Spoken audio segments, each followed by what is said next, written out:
दोस्तों, एक बार फिर से आपका स्वागत है हमारे चैनल पर। तो चलिए दोस्तों, कहानी को शुरू करते हैं। रेलवे स्टेशन पर साइड में लेटी हुई महिला दर्द से कराह रही थी। मुझे ऐसा प्रतीत हुआ कि उसे कोई भारी पीड़ा हो रही है। अन्य यात्रियों की भांति मैंने भी उसे नज़रअंदाज कर दिया। मेरे साथ मैं और मेरा 10 वर्ष का बेटा मयंक भी था। वह उस बुढ़िया के दर्द को दिल से महसूस करके उसकी ओर टकटकी लगाकर देख रहा था। पापा, ये बुढ़िया क्यों चिल्ला रही है? इसे क्या परेशानी है? मयंक ने मुझसे पूछा। तब मैंने जवाब दिया, बेटा, इसे कहीं दर्द हो रहा होगा या फिर इसे कोई अन्य परेशानी होगी। पापा, गाड़ी तो 1 घंटा लेट है, मयंक फिर बोला और मैंने हाँ में जवाब दिया। यह तो बहुत कमज़ोर हो गई है, बेचारी दर्द से कितना कराह रही है।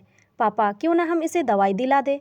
मयंक ने जब मुझसे कहा तो मैंने उसे समझाते हुए कहा, बेटा, हम इसे दवाई क्यों दिलाए? हम तो इसे जानते तक नहीं हैं। और देखो कितनी गंदी है, लगता है कई दिनों से नहाई भी नहीं है। कोई देखेगा तो हमारा मजाक बनाएगा। पापा, आप ही तो कहते थे कि गरीब और असहायों की जो मदद करता है तो भगवान उस पर सदा मेहरबान रहते हैं, इसीलिए हमेशा दूसरों की सहायता के लिए अग्रसर रहना चाहिए। और आज आप कह रहे हैं कि कोई देखेगा तो क्या कहेगा, हमारा मजाक बनाएगा।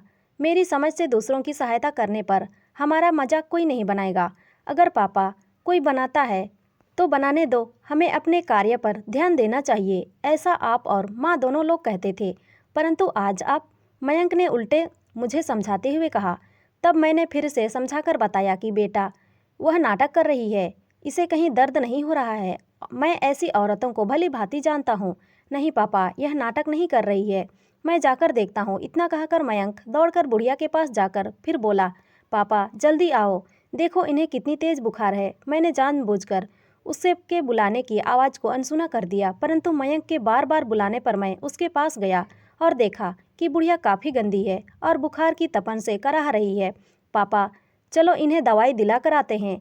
मयंक ने फिर मुझे एक उम्मीद भरी नज़र से देखकर कहा। मैंने भी आवेश में आकर कह दिया, चलो चलते हैं। मेरा इतना कहने पर मयंक के चेहरे पर खुशी की झलक दिखाई देने लगती थी, जो कि कुछ क्षण पहले नहीं थी। यह देख मेरे दिल में उस असहाय महिला की मदद करने के लिए दिल में श्रद्धा और प्रेम भाव जागृत होने लगा था। पास के दवाखाने से हमने उस बुढ़िया को दवाई दिलाई। कुछ देर बाद उस बुढ़िया को जब कुछ राहत मिली तब बुढ़िया हमें दुआओं की पोटली देती जा रही थी। भगवान तुम्हारा भला करे, तुम दोनों सदा सुखी रहो, तुम्हारा घर सदा धन धान्य से भरा रहे, भगवान तुम्हारे जैसे बच्चे हर माँ को दे। उस बूढ़ी औरत के इन शब्दों ने मुझ पर बाणों का काम किया और मेरे अंदर बैठे असुर को मार भगाया। उसकी मदद करने का मुझे अंश व खुद पर फक्र महसूस हो रहा था। साथ ही असहाय लोगों की मदद करने की भावना मेरे अंदर जागृत हो चुकी थी। जब हम रेलवे स्टेशन पर पहुंचे तो वहां पर उपस्थित यात्रियों ने भी हम दोनों को दुआओं की गठरी देना शुरू कर दिया। आप दोनों उस महिला के लिए फरिश्ता हो। आपके बेटे की तारीफ जितनी की जाए उतनी कम है। ये आपके ही संस्कार है जो आपके बेटे द्वारा उस असहाय महिला व वहाँ पर उपस्थित हर यात्री को प्राप्त हुए हैं। भगवान आपको हमेशा खुश रखे। ये वाक्य थे वहाँ पर उपस्थित यात्रियों के।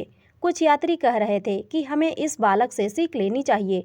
यह बालक समाज के लिए भगवान की एक महत्वपूर्ण देन है। यह सब सुनकर मेरा दिल खुशी से गदगद हो रहा था।